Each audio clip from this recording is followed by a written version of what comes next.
जैन इंदौर से पूछते हैं, नमोस्तु गुरुवर।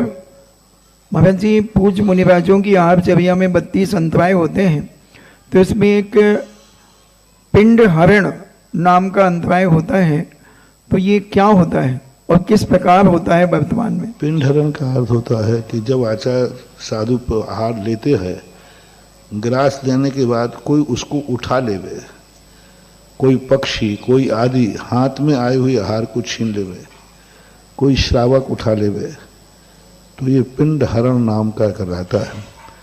जब पंचम काल का अंतिम समय आएगा, उस समय ऐसा दुष्ट राजा होगा कि मुनिराज की अंजलि के आहार को टैक्स के रूप में वो देंगे तो है नहीं, तो वो अंजलि में से उठा लेगा। जैसे ही अंजलि में से उठाएगा, तैसे ही महाराज अंतराय कर देंगे और समाधि लेकर के 3 दिन के अंदर ही वे प्रथम स्वर्ग में जाके जन्म लेंगे। भाई महाराज समझ जाएंगे अब यहाँ इतना दुष्ट राजा हो गया, वो कहेगा हर व्यक्ति को टैक्स देना है। तो मंत्री कहेंगे साहब एक महाराज हैं, वो टैक्स नहीं दे सकते, उनके पास कुछ नहीं। तो वो कहेगा खाते तो हैं कि नहीं? बोले खाते हैं। तो जाओ उनके भोजन का प्रथम ग्रास उनके हाथ से लेके आओ। वो हाथ में से अंजलि में से उठाएगा, बैठ जाएंगे। दूसरा, कभी कभी आहार पहले खुले आकाश में होते थे, कोई पक्षी चिड़िया आदि महाराज को आहार दिया और आकर के उठा के ले गया। कई बार ऐसा होता है, मेरे साथ एक बार हुआ है ऐसा। बहुत पुरानी घटना, संभवतः 86 की घटना, सन आगे पीछे हो सकता है।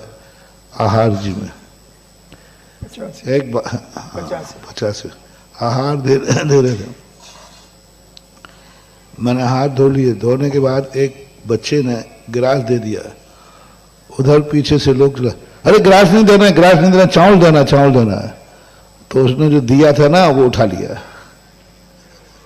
अब बच्चा था, घबरा गया बेचारा। हमने हाथ धोए तो उसने गिलास दे दिया। तो लोग, नहीं नहीं गिलास नहीं देना, अब चावल देना है महाराज को। तो उस बच्चे ने बेचारे ने उठा लिया। हमने अंतराय कर दिया, पिंड हरण हो गया।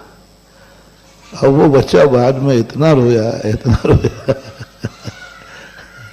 क्या करें, हम भी मजबूर थे कि ग्रास यदि हाथ में से कोई उठा लेता है तो हमें अंतराय करना ही पड़ेगा। तो होता है पिंड हरण का इनाम। नरेंद्र जैन इंदौर से पूछते हैं, नमोस्तु महाराज जी, प्रमादचर्या जो अनर्थ दंड के अंतर्गत आती है, तो प्रमादचर्या में कौन कौन सी क्रियाएं सम्मिलित होती हैं?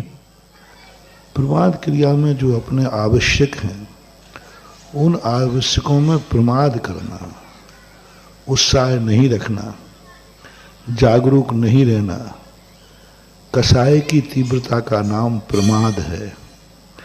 अपनी क्रियाओं के प्रति रुचि नहीं रखता है, यही सबसे बड़ा प्रमाद कहलाता है। प्रमाद चर्या ने, चर्या तो कर रहा है लेकिन प्रमाद पूर्वक कर रहा है, सावधानी पूर्वक। सामायिक तो कर रहा है लेकिन वो सामायिक उत्साह पूर्वक नहीं कर रहा है, ऐसा।